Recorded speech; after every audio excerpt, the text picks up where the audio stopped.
Hey everyone, and welcome to today's webinar, Marketing Mondays, a 5-part digital marketing webinar series. I'm Jolene Carey Pace, the program coordinator at the Wilkes University Small Business Development Center. I'm so happy that all of you could join us this afternoon. This 5-part series is hosted in partnership with Ideaworks Marketing and Cole Creative. Today, for our 4th session, Boosting Your Digital Reputation, we have Samuel O'Connell, Creative Director, and Travis Antonello, Website Developer at Cole Creative, joining us today.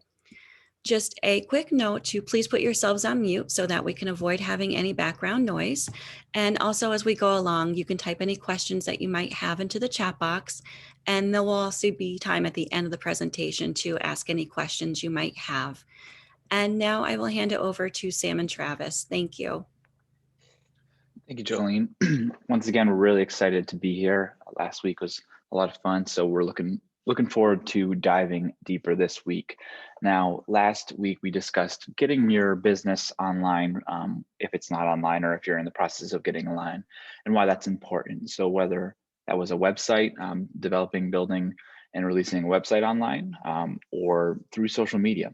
So this week, we are really going to be focusing on expanding your reach online and getting the word out there by means of search engine optimization, which is why I'm really excited that Travis is joining me here today. He is truly an expert in the realms of web development and SEO, and he's been a real game changer for us here at Cole Creative. Here's I'm going to go ahead and share my screen so we can get a slideshow going. Everybody see me and Travis here?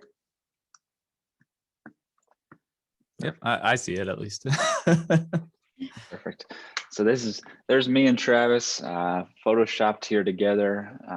Haven't seen them in a very long time due to this terrible pandemic, but it's good to be seen here in this Photoshop version of us, very close to each other. But I am the creative director here at Cole Creative, and I work really closely with our clients to execute their vision and make sure it meets their their vision, and making sure that it's effective when it goes out there and engages with the public who are their potential customers. That's what I do. Travis, passing it over to you. Yeah, for sure. So I'm Travis Antonello, a web developer at Cole Creative. So I work closely with our lead web developer, Matt Semenkavage, as well as our designers and all of our content creators to get websites built for our partners and clients and get them rolling. Yeah, and our web team at Cole Creative I've been in this industry for a little while, and they're the best of the best. So you're getting some good information today from Travis here. So like I said, we're going to be talking SEO today and just getting you've built your site, now what? So it's unfortunately not as easy as just getting a website landing page out there and leaving it and forgetting it and having that generate all this traffic and income. It is a little bit of a work in progress and a labor of love that always needs to be updated and really consistently added to make sure that these search engines such as Google, Bing, Yahoo, etc., they deem your website as relevant or valuable for anybody who might be looking for that information. Just a little bit more about Cole Creative. That's our core team there. We're a group of millennial marketers in downtown Wilkes-Barre who are really community minded and focused in nature. And that really trickles through all of our work. And we have a web development team, a video production team, a content team, which works with clients on creating social media content, as well as traditional forms of media, as well as a strategy team. So there we are. So Travis, feel free to hop in at any point here with some more tidbits, as this is truly your realm, and and I don't want to speak too much or overspeak, so feel free to do so. But SEO stands for search engine optimization, which basically means, are you developing or designing your website in a way that so when people type in relevant keywords, which we'll learn more about, that your website is coming up, especially locally. Cool. I know that's just the slide one. So a few important terms that you might see thrown around when you're trying to dig in a little bit more and learn more about how SEO is, how is SEO determined. And there's 3 words that could be really helpful here is indexing, web crawlers, and sitemaps. Web crawlers are not spiders, but they are often referred to them as spiders. I can hop in here too, just running through these terms. So indexing, that refers to, are you the #1 results on Google, or in which order are you appearing? So indexing better would be that you're appearing more so on the first or second page of Google. So that's what that refers to as. Web crawlers is that refers to the actual bots that are parsing all of the content on your web pages. So Google has their own web crawlers that are, programmed to go through all the page content. So does Bing, Yahoo, all those search engines have their own web crawlers with their own slight differences. So it's not just magic. Your stuff doesn't just appear on Google. There's actually scripts running and bots that are parsing through all of that content. And sitemap, what a sitemap is, that's pretty much the map that's given to those crawlers that says, so it's literally like a text file, or for anybody that's a little more, hands-on with the web stuff, it could be like an XML file that's generated by a plugin, or it could be even a text file that you write yourself that says, hey, here are all of my pages. Here's how I want you to crawl it. Here's how often you should check for changes. So that's just the blueprint of your website, and it tells all those bots, here's how you should look, here's how often you should look. Sure. And those are great overviews for those 3 words, and which are really vital to understanding and creating an SEO marketing strategy that is effective. And oftentimes at Cool Creative, if someone's coming with us to either enhance or increase their standing in an SEO realm, that's something that everybody knows that they want to be on the first page, but how to get there is not as simple as 1, 2, 3. And it is truly, if you're strategic about it, you can really make an impact and get higher pretty quickly, because not everybody practices, best SEO practices when they're working on their websites or developing their website. Now, if you remember last week, we did talk a little bit about the different types of ways that you can get a website. So if you're building it yourself, certainly some of these could be a challenge. If you're working with a freelancer, you got to make sure that you are asking them the right questions to ensure that these SEO practices are being paid attention to. And then if you're working with an agency like Cool Creative, typically this agency will move forward with those SEO best practices in mind, but it's certainly good to be knowledgeable, at least on a base level, of what's going on behind the scenes, what's going on under the hood that makes your website or website platform be found on search engines. So this next page is just a little bit more about web crawlers, basically an overview prepared, based on information from SEO MOZ or Moz, which is one of the leading authorities on understanding how SEO is determined, quantified, and ranked. So those web crawlers, it's during the process in which search engines send out a team of robots known as crawlers or spiders to find new and updated content. Content can vary. It can be a web page, an image, a video, a PDF, but regardless of the format, the content is discovered by links. So these crawlers truly do, like Travis said, they on a consistent basis will check your website for more information and determine whether or not your content is valuable. And that's when it's indexed, like Travis said, and that's where you appear on the page. So moving right along, and like Jolene said, feel free at any point to pop a comment. And if we're moving too fast, or if you want us to dig in a little bit deeper on any specific information. Now, a sitemap, Travis gave a great overview, but there's truly 3 different types of sitemaps, and we'll go over those 3 types and how you can use them, and essentially what types of scenarios you would use them in. It's a list of pages of a website within a domain. So in the references, we're going to look at our own website, so colecreative.com, and how those pages are determined and that map that we truly are providing for those crawlers to make their experience more efficient, and which having them, those crawlers having an efficient experience on our website dramatically improves our rankings. So 3 different types are sitemaps used during the planning of a website by its designers. So when someone comes and they say, I am looking to make a website, these are my services. Oftentimes the first step for us is to truly design, how does that appear on a website in the navigational bar, and where do all those different pages lead to? And then the human visible listings, typically hierarchical of the pages on the site. So therefore, this is again dealing with the navigation. So you might say about, there might be our story, and then there might be meet the team. These are all under the different headings or items within a navigational bar. And then structured listings intended for web crawlers such as search engines, which Travis touched upon. Now, here's an example of from the design perspective, what our website sitemap looks like. So I have this home icon at the top, which typically a website, when your logo is at the top, you click that and it takes you back to the home page. You could see our about, and then you could see that hierarchy of the different types of information or pages that go under, that we deem to be in the realm of our about. So you see meet the team, our blog, press, recognition, our services. We break that down. Pretty like we really break down our services, what we do and how we do them within these different pages, which again we'll get to later. But breaking down what you do in a way that's valuable and informational is really good for SEO, whether it's a blog or a page itself. And then you can see we have all of our other pages listed. This is the navigation for your website.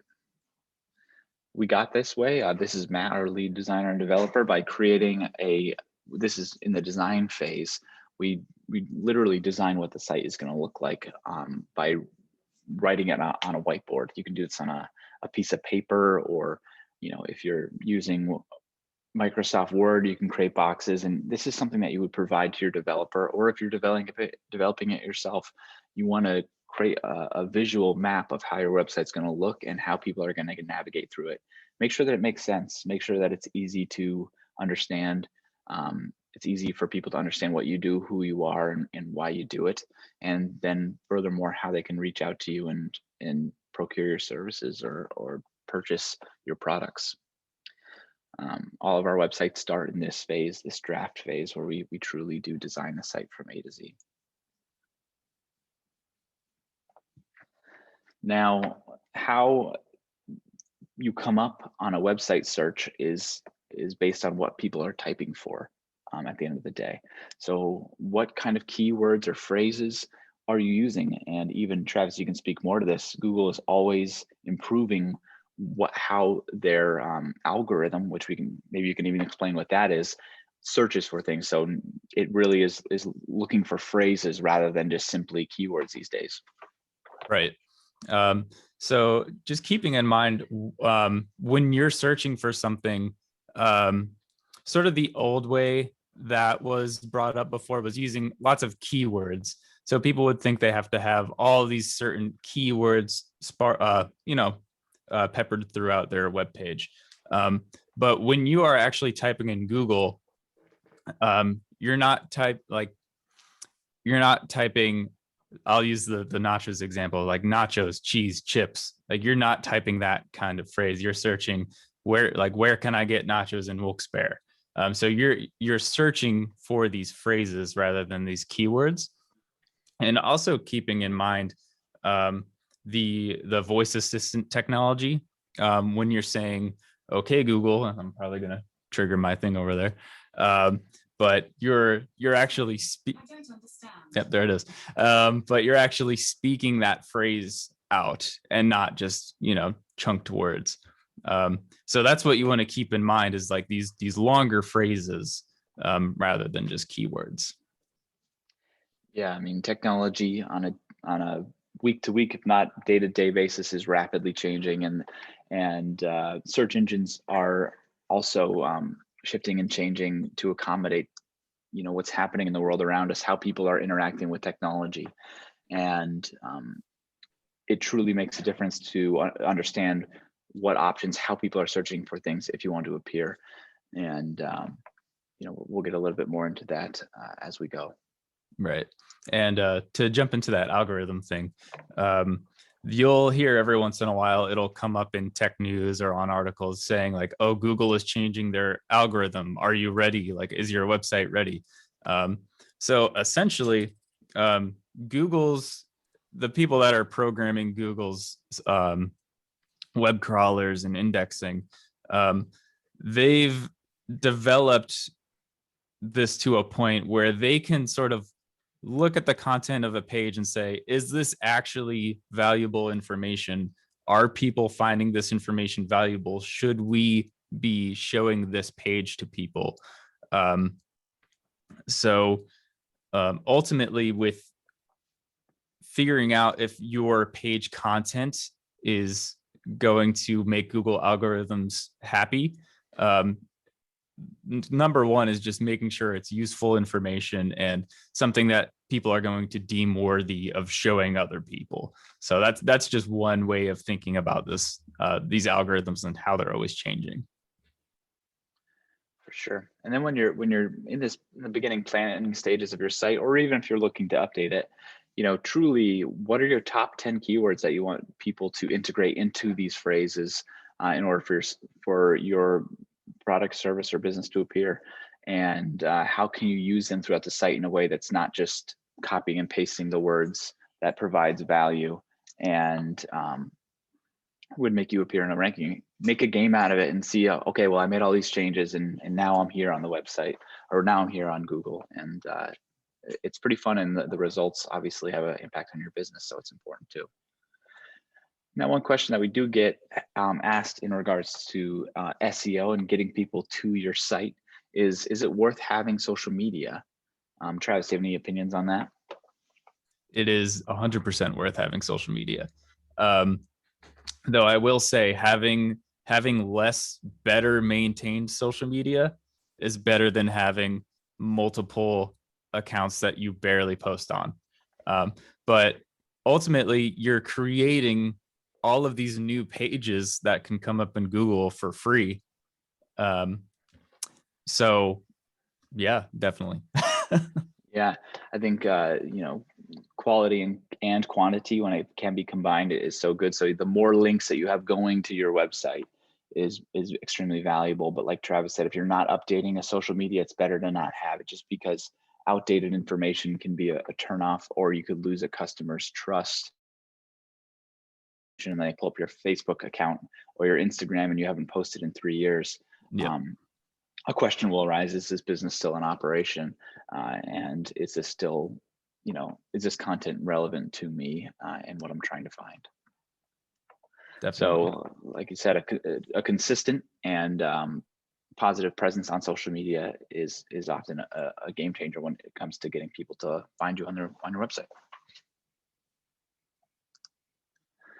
So a couple tips and tricks here, which they may seem obvious, but we're just going to talk about each one just to make sure you fully grasp how important it is to have good quality content. Some great tips to increase your standing on SEO is have a blog. If you're an expert on what you do, it could be as simple as writing 1 to 2 paragraphs, but just make sure that you're creating consistent content on the website, and make sure that you're using those keywords that you determined are valuable, and keep that updated, because all your keywords are going to be coming up in Google searches. Those phrases are more likely to appear if you are consistently utilizing them within a valuable blog post. Sometimes FAQ pages are really good because you're asking questions and answering them, which those questions are very likely to appear in that vocal search. What's in a nacho? If we're staying with a nacho theme, where can I find nachos near me? That is the question that we asked earlier. So you can get really granular with the questions that are asked and then the answers in that FAQ page. It's a great way to get people to your site. Now, Google has free SEO auditing tools, so you can really you can examine how your site is ranked, and as far as getting a score on that website. And we're going to have an activity in a moment here where if anybody's willing, we could look at their website, But if not, we'll look at our own, and we will use some of those tools to see how sites are ranked. One thing that Travis actually taught me is image quality can have a real impact on how fast or slow your website loads. Sometimes you'll go on a website and the site will load really slow. It's because their images that are on the site, they're massive, and it takes a long time for your web browser, based on the speed of it, to open that up, and that loading times has an effect on SEO. So Google My Business, if you don't have it, it's free, and it's a great way for people to find you when they Google you, is have that Google My Business account. So that's kind of a couple tips that we put together here. But truly, as we stated a little earlier, the number one best way to improve SEO is publish relevant content. So whether that's content on the pages or through a blog, this simple act of publishing that relevant content to what your business, organization, service does is to keep consistently adding content to the site. All right, so we're going to get into the activity. Travis, I'm going to actually have you share your screen, if that's okay. Yeah, for sure. And is there anybody on this chat who would potentially like to have their website, have anybody review their website, or have us use these tools on your website to see how your SEO ranks? Okay, yarnshop.com. All right, I'm going to share this window. So I'll ask questions along the way and make sure that everything is working as expected. Okay, I'll pull up this chat. Workingyarnshop.com.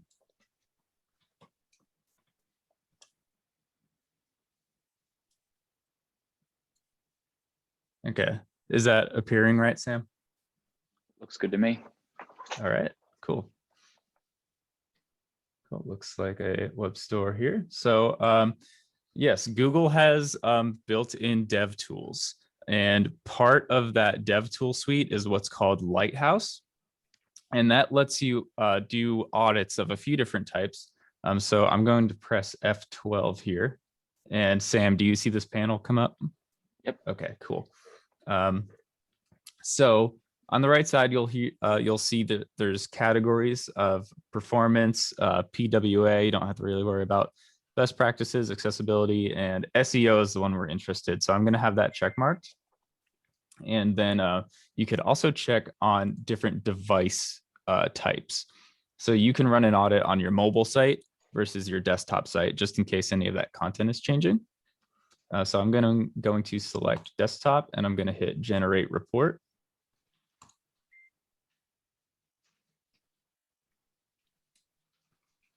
Gonna work a little magic here. And so you'll see this appear. I'm gonna see if I could zoom in just a little bit. So 92 on the homepage. So what this will do is it will say if there's any weak spots, it's going to show you what that is and what you can do to change that. So the one that appears here, the only thing that it found was that the document or the page itself does not have a meta description. And so I'll elaborate on a little bit of stuff here. Every page has a title and a description. So that's what you're seeing when you go to Google and you see, you'll see this page title here, and you'll see this description. So those are known as the meta title and the meta description. So one thing that you can do here is, so this looks like a square shop. So somewhere in this website builder, you should have the ability to add a description for this homepage here. And you'll be able to give like a nice homepage synopsis of what the site is, what people can expect on it. And that'll be what shows up here. All right. Yeah, I think just from looking at workingyarnshop.com, like Travis said, it does have a very high from that from the Lighthouse Tools perspective, Yeah, a 92 is great. but I think there's a way to even enhance that even more, because 90, while it is based on the audit, it did receive a good score. That doesn't mean it's going to be appearing high in SEO or in people's searches, so to speak. Right. There's a lot of competition. Yeah, I think some positives on this Working Yarn Shop website is that it does list its location, as well as it does Northeast PA's best selections, which is a hint to where it's found. So if people are searching best yarn in Northeastern Pennsylvania, it's likely that that's going to appear. It does have, the Avoca location signified. Even below it has the different types of yarns listed. So if people are searching for that specific type of yarn, they're going to be able to find that. One thing that I think would enhance it is something as soon as you get to that page, right under the live in moments that matter, perhaps a quick about. So what is Working Yarn Shops? Maybe even adding an about to the navigation bar above, and saying a little bit of the why behind it and how you got into it, which allows for some more content to be put in there and could be seen as more valuable. Because right now it feels, like a shop, which is great, but just based on doing a little bit more investigating, I'm not sure if that's all that you do. So I think, talking about the different types of parties or events that you could have there, I think would be another thing to greatly enhance the SEO, how people find you on Google or Bing or what have you. All right. Were there any other sites in here? Yeah, lots of competition, I'm sure. Yeah. Awesome. Thanks for sharing that with us. I'm not sure if anybody else in the chat has a website that they would like us to go ahead and take a look at.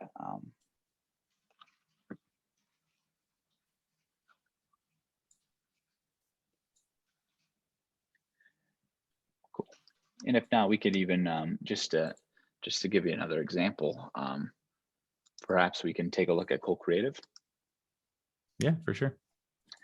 Now this is there's a lot more on Cool Creative to analyze and review. Our homepage is pretty long in, it contains a lot of information, a lot of navigational cues.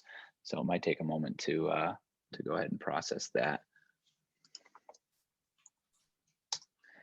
But we developed our own website with the intention of taking any visitor on a journey, so that by the time they got to the end of the homepage, they knew exactly who we were, what we did, and how they could learn more or reach out.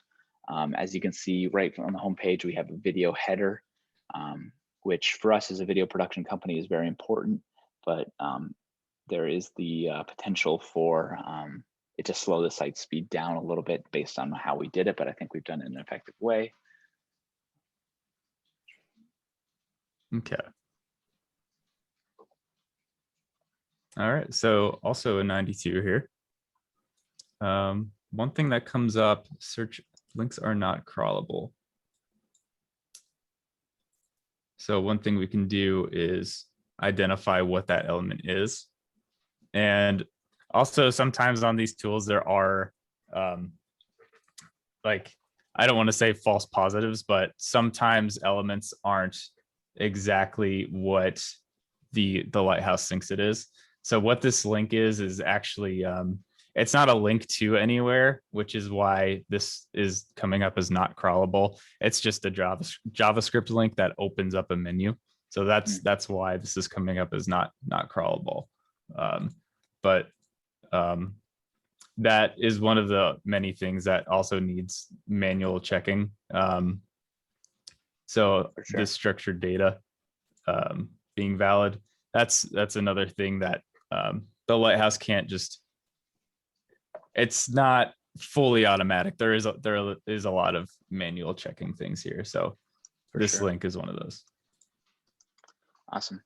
Yeah, I think even if you scroll down our website's page, some things that we do to enhance our SEO is we do talk about our own community, but recently we have taken a focus on maybe getting some clients, beyond NEPA. So it's definitely not our main focus on our homepage here, but we share testimonials, which had some validity, and we are able to link to some of our clients, which actually does help even their SEO by having us link to them. It's just a little benefit that they receive from collaborating with us.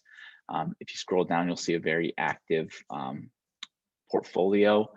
We write information about our team, and even we blog. We write several blogs per month, which are really peppered with our keywords, but they're still fun to read. They still got a lot of value to them, and it has a great effect on our SEO. And people find us from near and wide based on the SEO efforts that are put into our website. Yeah, like you said, I want to mention the linking. That is one thing that is very easy to do. That has a great effect on SEO, is providing links to external websites.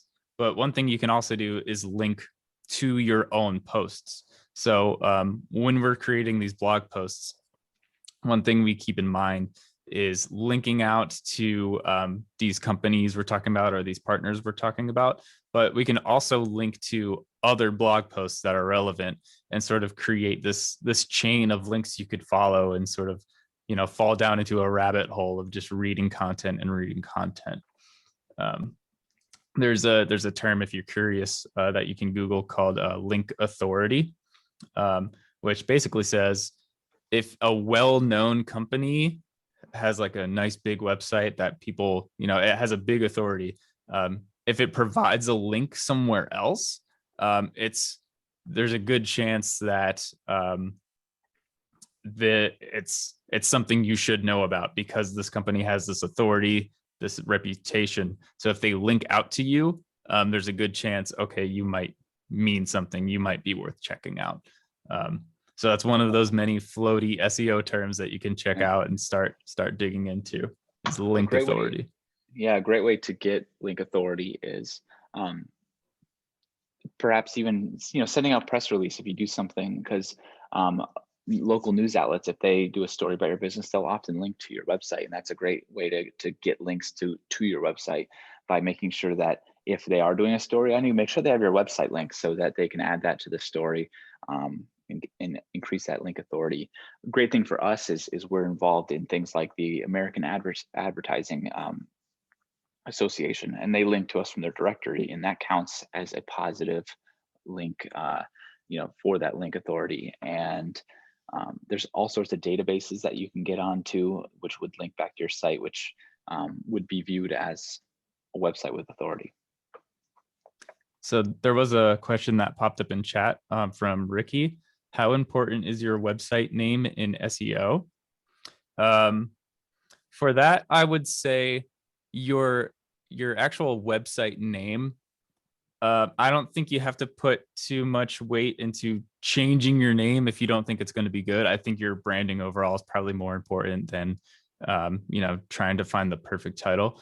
But that description that follows your title is probably going to be more important. So also, when you're talking about your website name, you'll see up here we have the title for this homepage is Cool Creative, and then that pipe symbol, and we have this sort of, not catchphrase, but this phrase here that says fuel your website video strategy. So that was something we consciously added to our homepage description for people who are looking to do some work on their website or video or their marketing strategy. So don't change your name if you're thinking of that. But keep that in mind, that you can add that little tagline or work in that description. Sure. I think there's a finite amount of URLs that you can get. I mean, obviously, every once in a while someone will forget to renew theirs and you could grab it, but it's getting harder and harder to find domains. And sometimes when you find that one that's perfect for your business or name, people want to sell it for exorbitant fees. Yeah. Some people will put a little bit too much stock into getting that URL, because it is, having the original .com is certainly a thrill, but it's not make or break. Definitely. Yeah. There is that psychological element to it, where if someone has the .com, they're like the big shot of whatever that is. Also keeping in mind, there are a lot of new, they're called TLDs, the thing at the end of your domain, like .com, .net. There are a lot of new ones popping up that sort of have this like super modern feel to it. There's like .art or like .band. Yeah. So that is something that's more like the psychology of it, like the branding element of it rather than SEO. But that is something to keep in mind too. Like you can still have whatever you want, but if you're an artist, you can have .art, or if you're a band, .band, and yeah. .dog. There's truly a something probably relevant to your industry, which is another way to get that I have my business name .something, which is important just because there's only so many URLs out there. If there's a lot of people in the same field, it can get hard to grab one. Great question though. I would say that's probably one of the big myths, is that you have to get the original .com in order for people to take it seriously, but more so it's not the case. And any other what's that? I did see a comment from Christine. I have a press release, had a great article in the paper, and more business. Yeah, it does a lot getting that press out there and getting those links out there. Yeah, we found the difference between paid media or earned media, which would be earned media being like a press release. That's a great way to get yourself out there, not only in traditional means in your own neighborhood, but like we're talking about, getting that link authority up, because the local paper or local news, they're adding that link in there, hopefully, and even behind the scenes, increasing your link authority. Yeah, for sure. And one thing that I have seen come up in the past is you do have the ability to contact these editors or edit these authors, or reach out to these authors who can potentially add in links if they're feeling nice enough. You can request that and say, hey, like, I saw this article about me, here's my website. They might be willing to go in and add in that link. So that is something to keep in mind. Yeah, absolutely. Get in there as much as possible. And then, another way just to really easily get your website linked to from other sources is to add yourself to any database that might be relevant into your industry. If you're a part of the local Chamber of Commerce, make sure that they have your website and your link, because their directories often include links and whatnot. So see what you're a part of and see if they'll post your link for you. That's just a great way to build that link authority, so that when these crawlers are crawling your site, they do see that your site is authentic, relevant, etc. Awesome.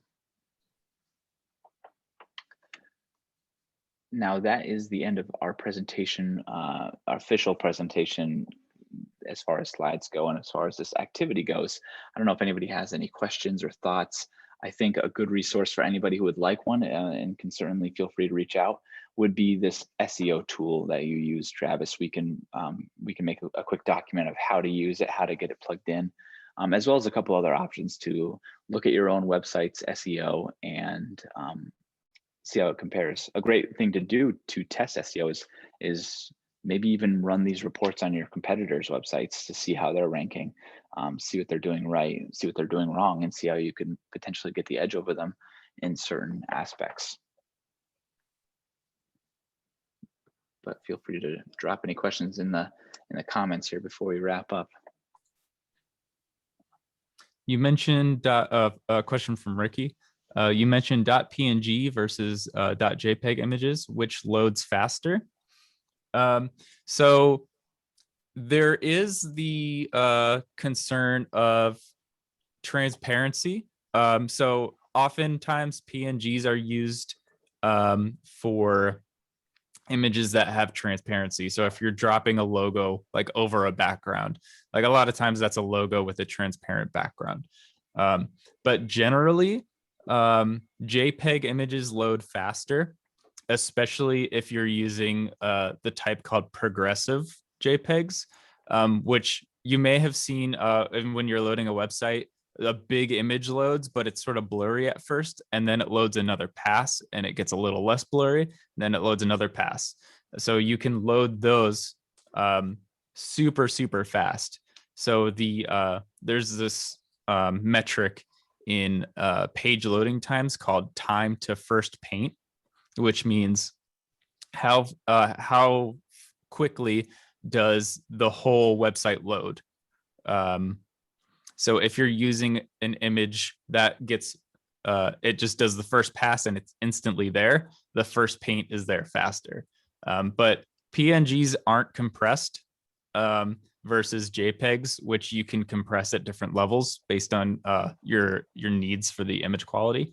So generally, when you're not using transparency, it's best to go with a JPEG that is compressed to the level that you want the image fidelity to be there. And if you can use the progressive load speeds, do that for sure. Awesome. Great question, Ricky. And like I was noting, we'll get together that resource so that you can check your own site, check your competitors' sites, check your favorite websites, see how they rank in SEO, how Google determines, essentially the readability of their website. And I think it's a great tool for getting started and getting your SEO, whether it's you're remaking your website or just updating it, getting that on track and making sure that people can find you. And just as a quick plug for next Monday, our final session here at Marketing Mondays, we're going to be talking about marketing your business from home. So you can expect us to go give a quick overview of how to effectively market yourself on social media, as well as some of that earned media we were talking about today, as well as social media advertising. I know that's something that people are really curious about, and it's one of the more relatively new forms of advertising that can be really effective. And if there are no other questions, I do just want to take a minute, Sam and Travis, and thank you for being here with us today and really sharing your expertise with us. We really appreciate it. It was very insightful. And I do want to note for the participants that I will be making available the recording of this training on the Wilkes SBDC YouTube channel. And I will be emailing that link to all attendees so that you'll have that. As Sam mentioned, the fifth and final session in our series is Monday, May 24th at noon, and that will be on marketing your business from home. And with that, I want to thank all of you for attending this training today. And if you have any questions, please don't hesitate to contact us at the SBDC. I hope that you all have a wonderful rest of your day, and I look forward to seeing you all at our next session on Monday. Thanks so much, everyone. Thanks, Jolene. See you guys. Thanks. Thank you, everybody.